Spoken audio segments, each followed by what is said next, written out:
Acts chapter 24. And after 5 days, the high priest Ananias came down with some elders and a spokesman, one Tertullus.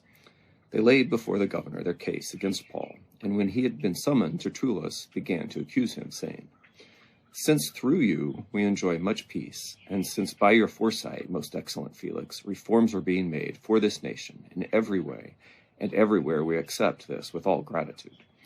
But to detain you no further, I beg you, in your kindness, to hear us briefly.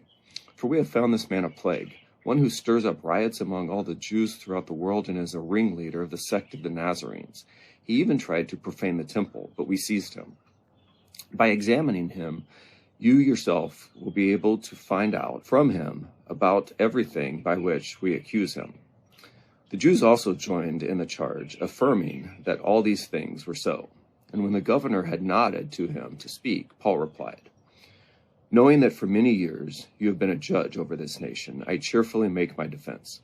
You can verify that it is not more than 12 days since I went up to worship in Jerusalem, and they did not find me disputing with anyone or stirring up a crowd, either in the temple or in the synagogues or in the city. Neither can they prove to you what they say now, bringing up against me.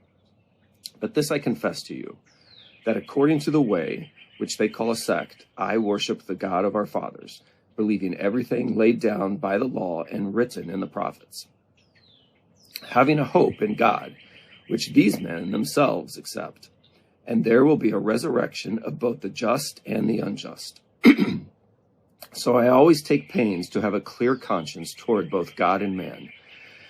Now, after several years, I came to bring alms to my nation and to present offerings. While I was doing this, they found me purified in the temple without any crowd or tumult.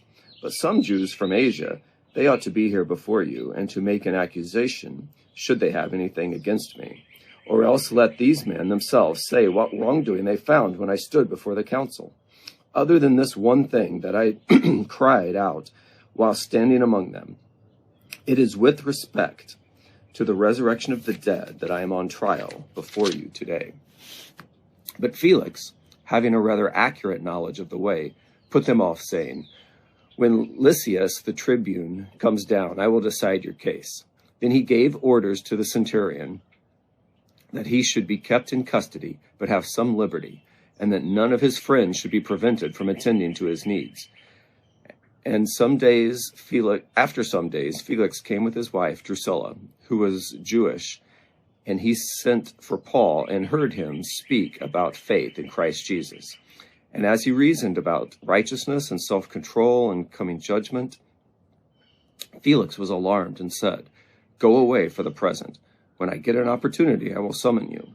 And the same time, he hoped that money would be given him by Paul.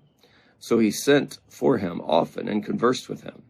When 2 years had elapsed, Felix was succeeded by Porcius Festus, and desiring to do the Jews a favor, Felix left Paul in prison.